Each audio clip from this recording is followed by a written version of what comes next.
Hello everyone, welcome back to my channel. कैसे हो आप सभी? आई एम श्योर कि आप सभी लोग ठीक होंगे।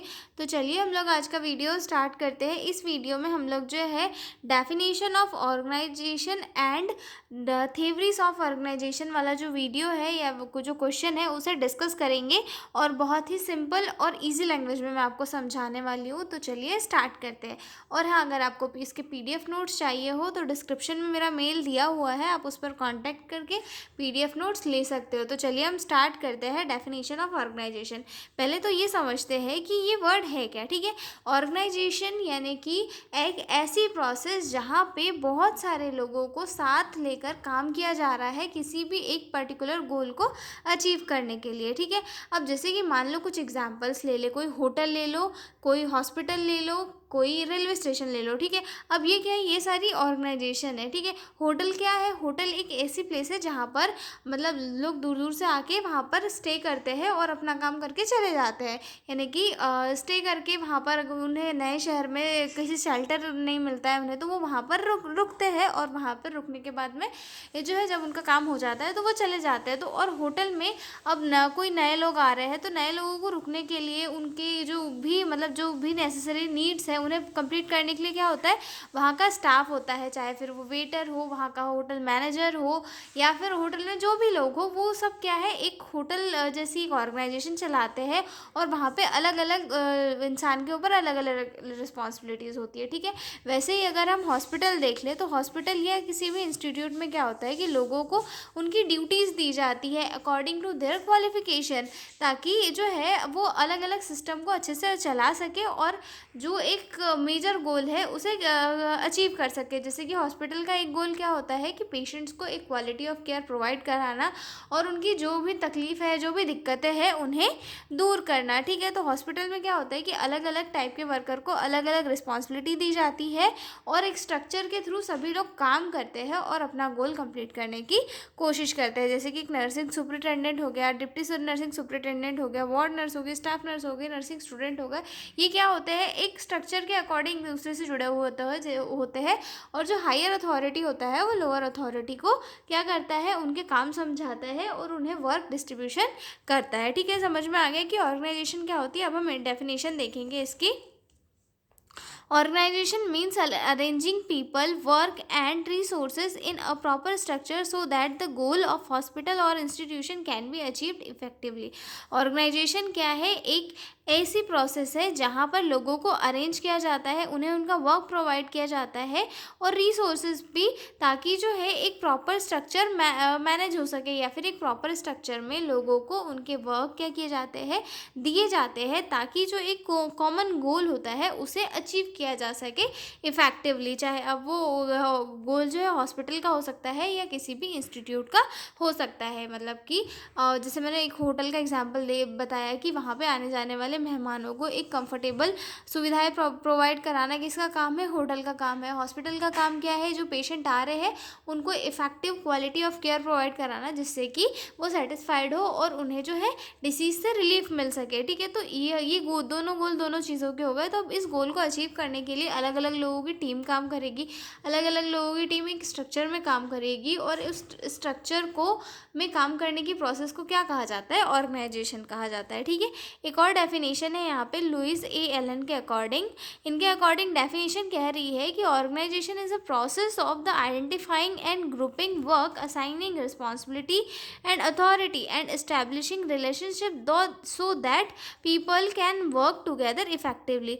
ऑर्गेनाइजेशन क्या है, एक ऐसी प्रोसेस है, ठीक है, एक ऐसी प्रोसेस है जहाँ पर जो है वर्क को आइडेंटिफाई किया जाता है और ग्रुप को भी आइडेंटिफाई किया जाता है और उसके बाद क्या किया जाता है, रिस्पॉन्सिबिलिटी को असाइन किया जाता है। मतलब एक एक पर्सन को उनकी क्वालिटी के अकॉर्डिंग, उनकी क्वालिफिकेशन के अकॉर्डिंग असाइन किया जाता है ताकि जो है उनके बीच में एक रिलेशनशिप को इस्टेब्लिश किया जा सके और जो है उनके बीच में वर्क को वो अच्छे से कर सके या फिर जो उनका जो वर्क है वो अच्छे से हो सके, और एक जो पर्टिकुलर गोल है वो अचीव हो सके, ठीक है। अब हम अगले पॉइंट पे आते हैं, हमारा ऑर्गेनाइजेशनल थ्योरीज के ऊपर। अब पहले तो ये देखते हैं कि ऑर्गेनाइजेशनल थ्योरी है वो है क्या, ठीक है। तो ऑर्गेनाइजेशनल थ्योरी वो आइडियाज़ और प्रिंसिपल होते हैं जो ये बताते हैं कि ऑर्गेनाइजेशन को कैसे मैनेज करना चाहिए और उसका जो स्ट्रक्चर है वो कैसा होना चाहिए, ठीक है।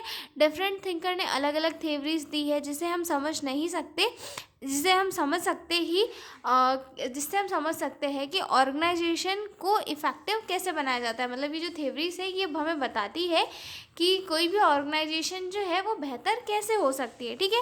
Organisational theories explain how an organisation should be structured and manage to achieve goal effectively, ठीक है। ये जो है टोटल 3 थ्योरी है, classical organisational theory, new classical organisational theory and modern organisational theory. ये तीनों थ्योरी है और हम तीनों थ्योरी को एक एक करके डिस्कस करेंगे, ठीक है। तो सबसे पहली आती है क्लासिकल ऑर्गेनाइजेशनल थ्योरी, ठीक है। क्लासिकल ऑर्गेनाइजेशनल थ्योरी जो है सबसे पुरानी थ्योरी है। इस थ्योरी में ऑर्गेनाइजेशन की स्ट्रक्चर और इफ़िशेंसी पर ज़्यादा फोकस किया गया है, ठीक है। अब मतलब जो किसी भी ऑर्गेनाइजेशन का स्ट्रक्चर होता है या फिर उसकी जो इफ़िशेंसी है उस पर ज़्यादा फोकस करके ये थ्योरी को बताया गया है। ये थ्योरी के अकॉर्डिंग जो है ऑर्गेनाइजेशन मशीन की तरह काम करता है जिसमें जिसमें किसी भी पर्टिकुलर वर्कर का एक फिक्स रोल होता है, ठीक है।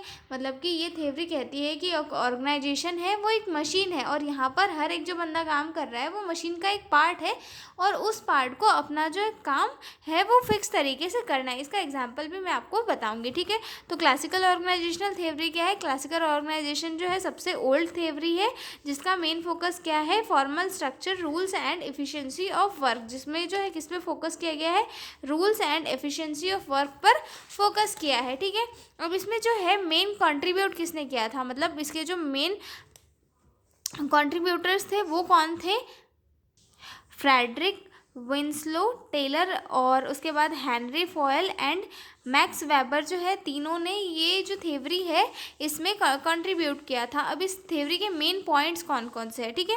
Organisation work like a machine, जैसे कि मैंने बताया कि एक ऑर्गेनाइजेशन जो है वो मशीन के जैसे वर्क करती है। Each worker has fix duty, हर एक वर्कर की जो है अपनी एक फिक्स ड्यूटी होती है। क्लियर हायरार्की होती है, मतलब कि हायरार्की ऊपर क्लियर होती है कि ऊपर से अथॉरिटी नीचे की तरफ आएगी, मतलब जो भी काम है वो ऊपर वाला जो पर्सन है वो नीचे वाले पर्सन को बताएगा, ठीक है। Division of work is important, और यहाँ पर क्या है, एक वर्क को अलग अलग मेंबर्स में बांटना बहुत ही इंपॉर्टेंट है। मतलब स्ट्रिक्ट रूल रेगुलेशंस को फॉलो किया जाता है और साथ में ही जो वर्क है वो स्ट्रिक्टली एक दूसरे से बांटना है, ठीक है। और एक और यहाँ पे बहुत इंपॉर्टेंट चीज़ है, यहाँ पर जो है डिसिप्लिन और इफ़िशिएंसी पर ज़्यादा फोकस किया गया है, ठीक है। अब फॉर एग्जांपल के लिए बताओ, clear hospital structure from nursing superintendent to staff nurse, मतलब कि हॉस्पिटल में क्लियर हायरार्की होती है, जैसे कि नर्सिंग सुपरिटेंडेंट, फिर डिप्टी नर्सिंग सुपरिटेंडेंट होता है, फिर जो है वार्ड सिस्टर होती है, फिर स्टाफ नर्स होती है, ठीक है। इससे क्या होता है, सुपरविज़न और कंट्रोल इजी हो जाता है और एक स्ट्रक्चर के बेस पे जो है वर्क चलते रहता है, जिससे कि इफेक्टिव केयर पेशेंट को मिलती रहती है, ठीक है। तो ये फर्स्ट वाली थ्योरी थी। कौन सी थ्योरी थी? सबसे first classical original organisational theory, जिसमें कि आपको कितनी चीज़ें याद रखनी है। एक तो ये बात याद रखनी है कि ये जो है हॉस्पिटल के स्ट्रक्चर पर और इफ़िशिएंसी ऑफ वर्क पर फोकस करता है। दूसरी, ये सबसे पुरानी थ्योरी है। और तीसरी, इसमें जो 3 लोगों ने कंट्रीब्यूट किया था, ये 3 चीज़ें आपको याद रखनी है, ठीक है। और इसमें एक क्लियर हायरार्की वाला भी आपको याद रखना है कि यहाँ पर एक जो है क्लियर हायरार्की होती है, मतलब फॉलो की जाती है, जिसमें चेन मतलब कमांड दी जाती है कि भाई एक जो पर्टिकुलर स्ट्रक्चर है वहाँ पे हायर अथॉरिटी से लोअर अथॉरिटी तक वर्क को ट्रांसफ़र किया जाएगा और ईच पर्सन, सबको अलग अलग अपने वर्क को करना है, ठीक है। मतलब हर एक पर्सन के ऊपर अपनी रोल और रिस्पॉन्सिबिलिटीज़ दी जाएगी, ठीक है। उसके बाद अगला पॉइंट आता है हमारा नियो क्लासिकल ऑर्गेनाइजेशनल थ्योरी, ठीक है। अभी नियो क्लासिकल ऑर्गेनाइजेशनल थ्योरी क्या है भाई? नियो क्लासिकल ऑर्गेनाइजेशनल थ्योरी जो है मतलब कि ये जो है ये थ्योरी जो है ह्यूमन रिलेशन और वर्कर्स की फीलिंग पर फोकस करती है, ठीक है। मतलब ह्यूमन रिलेशन और वर्कर्स की जो फीलिंग्स है, उनकी नीड्स है, उनके ऊपर फोकस फोकस करती है, ठीक है।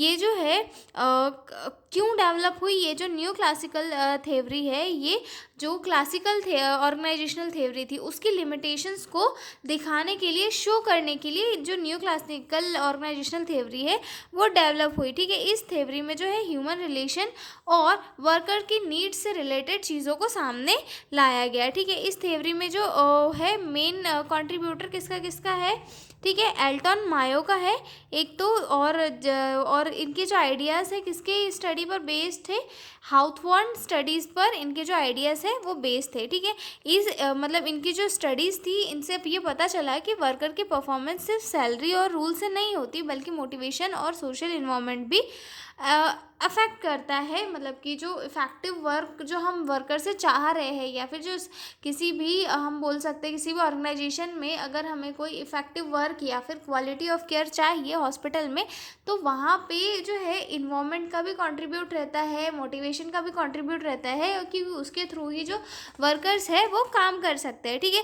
तो आपको इस थ्योरी में क्या क्या याद रखना है कि ये थ्योरी क्या करती है, ह्यूमन रिलेशन के ऊपर फोकस करती है और वर्कर की नीड, उनकी फीलिंग के ऊपर फोकस करती है। और यहाँ पर इसके जो मेन कंट्रीब्यूटर कौन थे, वो थे एल्टन मायो, जिन्होंने इस थ्योरी को इसलिए डेवलप किया क्योंकि ये बता सके कि जो क्लासिकल ऑर्गेनाइजेशनल थ्योरीज थी उसकी क्या क्या लिमिटेशंस है, उन्होंने इस थ्योरी में एक्सप्लेन की, ठीक है। अब इसके मेन पॉइंट्स क्या है, ठीक है। इसके मेन पॉइंट्स ये है, workers have feelings and social needs. ये थ्योरी ये बताती है कि वर्कर्स की जो है फीलिंग्स होती है और उन्हें कुछ इमोशनल सपोर्ट्स की भी ज़रूरत होती है, तो ऑर्गेनाइजेशन को उन्हें इमोशनल और सोशल सपोर्ट भी देना चाहिए, जिससे कि वो मोटिवेट होकर वर्क कर सके, ठीक है।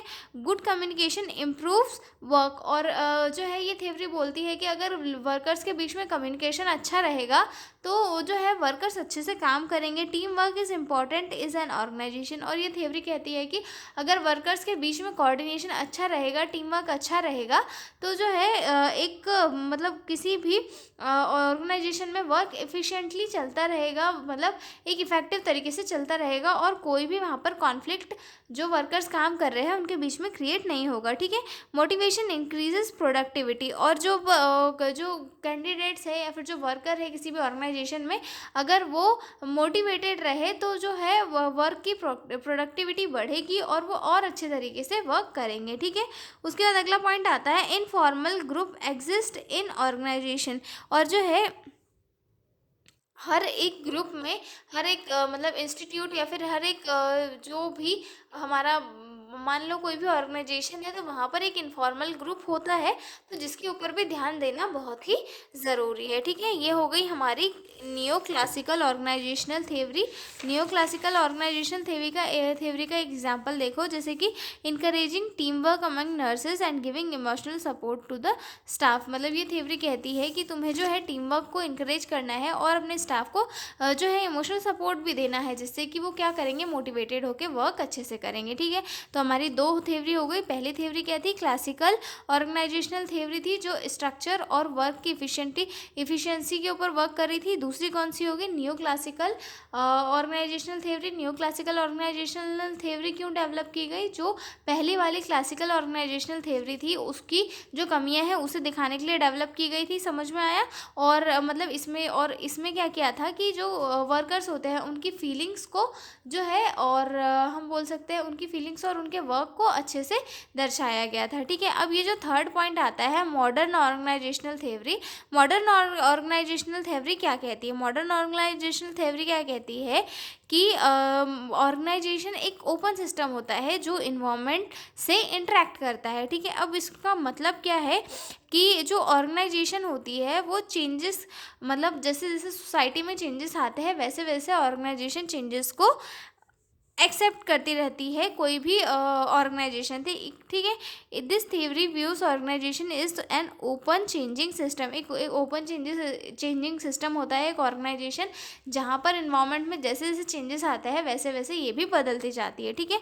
अब इसके मेन पॉइंट क्या थे ठीक है। Organisation interact with the environment, ये जो कोई भी ऑर्गेनाइजेशन होती है वो इन्वायरमेंट के साथ इंटरेक्ट करती है।